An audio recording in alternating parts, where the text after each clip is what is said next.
First, the Donald had the spotlight. Now, there's a new act taking the stage.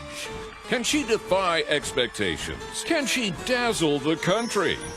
Will this former First Lady transform into the First Lady President?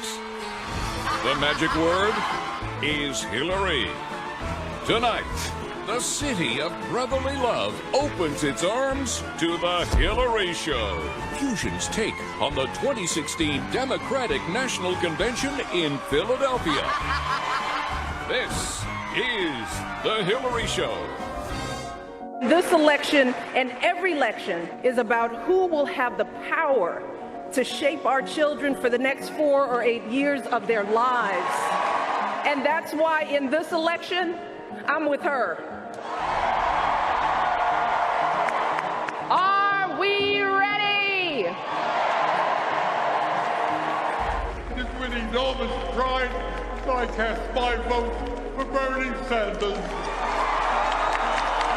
39 votes for the first woman president of the United States. Hillary I move that Hillary Clinton be selected as the nominee of the Democratic Party for President of the United States. Hillary.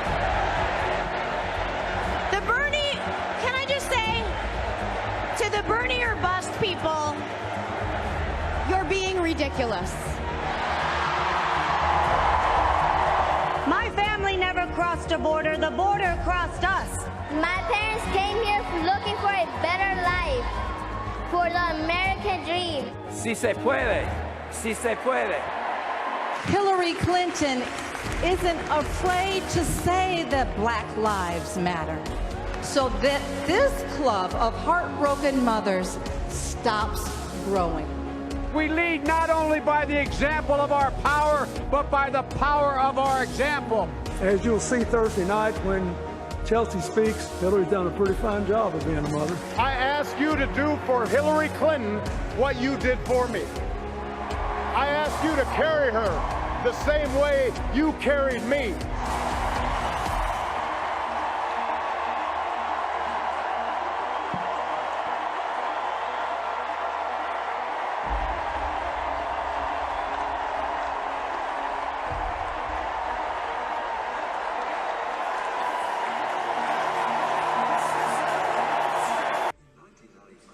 Nando Vila here. We're reporting live from an undisclosed location. I don't really know where we are. But I don't know. I have no idea. We just heard the single greatest piece of political oratory of all time from Chelsea Clinton. Now, Bassem, we've reached the end of the line here at the Democratic National Convention. What are your overall thoughts? I have 3 words: dinosaurs, dinosaurs, and dinosaurs. Yeah. But the thing is, it's a big political issue. I loved what Chelsea said. But the thing is, the contrast between being in the middle of the ectoplasm of hate in the RNC. Is that a Ghostbusters reference? I know, it's a Ghostbusters. So woke. And coming, what? So woke. I have no idea what you said. And then coming here and listening to Morgan Freeman, dude.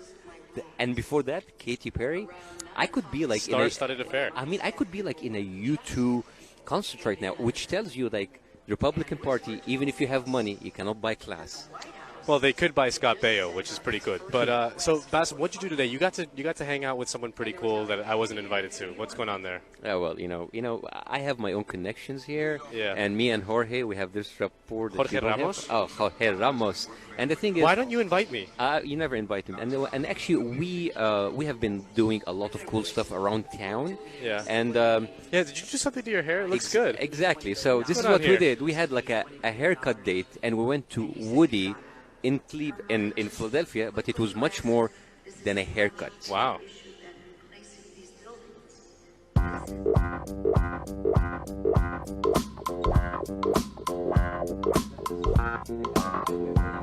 So you know, Jorge, where I come from, every time anything comes to a close, we celebrate it by having a haircut. No, really? No, just need a haircut. So, Bassem, you know, in Latin America, we've had women's presidents in Nicaragua, Costa Rica, Brazil, Argentina. Do you think that Hillary Clinton has done enough to convince voters just to support her? Well, this is something that we'll know down the line, but the problem is for immigrants and minorities and ethnic groups that have been seeing the racism of Donald racist Trump, do you think it will make a difference having a Democratic president? I mean, yes, it might be better on the surface, but he has unleashed an arsenal of racism and xenophobia, which is very dangerous and kind of like reminds me of where I come from.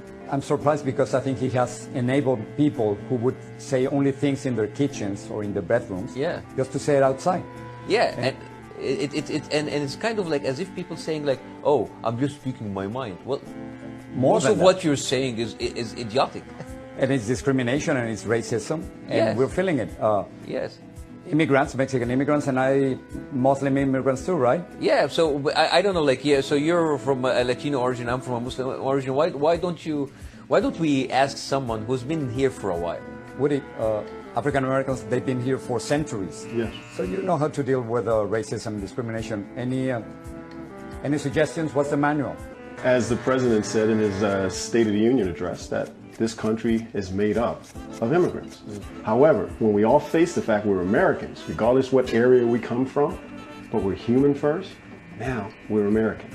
I think people that are driving the hate machine have been driving it for 400 years. It's not going to stop driving. How difficult it is to be an African American in the United States? It is very difficult because again, discrimination. Dr. King stated that discrimination anywhere is injustice everywhere.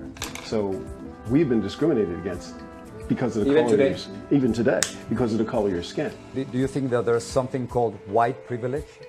Oh, there's no doubt about it. White privilege is real in America. We all know it. That's why we have the Black Lives Matter group and all these other.